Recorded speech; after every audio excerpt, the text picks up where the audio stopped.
I do get a lot of questions about what do I do after I'm a PMP? Am I a PMP forever, or is there something I have to do?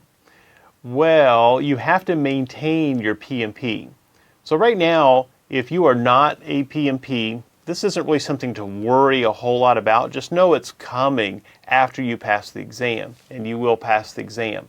Now, some of you are PMPs and you're taking this course as a refresher or to earn PDUs like we talked about earlier. Well, let's just be real clear on what PMI's requirements are to maintain your PMP. So a PDU, we know PDUs come after you're a PMP. A PDU is a professional development unit. You have to get 60 PDUs every 3 years. That's called your certification cycle. 1 hour of education is equivalent to 1 PDU. So you're a PMP, and then you take training, for example. There are some other ways, but training will give you 1 PDU per hour of education.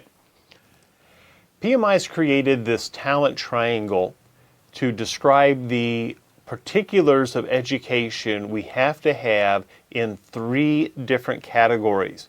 We have leadership, business and strategy, and technical. So of these 60 PDUs you must earn every 3 years, at least 35 of those must come from continuing education. Within the distribution of 35 minimum education hours, you have to have 8 PDUs in leadership, you have to have 8 PDUs in technical project management, and 8 PDUs in business and strategic management. So you can see that's 24 of the 35 PDUs. Then you can choose any combination from the remaining 3 areas for 11 additional PDUs. Now you're not limited to just 35 minimum education hours. You can get all of your 60 from education, but it has to be distributed with at least 8 in technical, 8 in leadership, and 8 in business and strategy. This course, if you are a PMP and you're looking for your PDUs, you'll get 8, you have to have 8, you'll get 5 PDUs in leadership, 5 in business and strategy, and there are 25 in this course in technical. So by taking this course, you do earn 35 total PDUs, but notice that it's only 5 in leadership and 5 in business. So you'll have to get still an additional 3 in the leadership and 3 more in business beyond this course. But all 35 can count towards your 60 PDU requirement. This went into effect back in 2015. The 35 minimum education, that's for all our PMPs.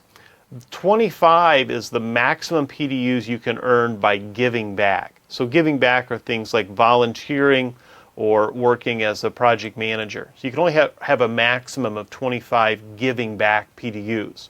So if you're creating new knowledge, like I write books, and so I get some PDUs for that, or if you speak at different chapter events or you volunteer at a chapter event, you can earn PDUs for that.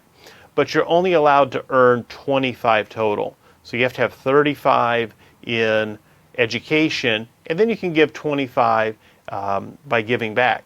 Now here's a little nugget that a lot of people don't know. You'll get 8 PDUs just by working as a project manager.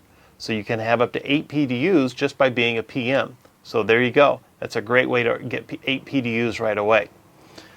Our goal in this course, though, I won't be talking a whole lot about the PDUs anymore. Our goal is to focus on passing the exam, not PDUs. So I'm going to really leave this idea of PDUs behind.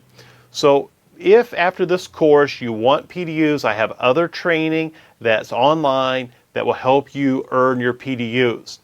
All PDUs from education is fine.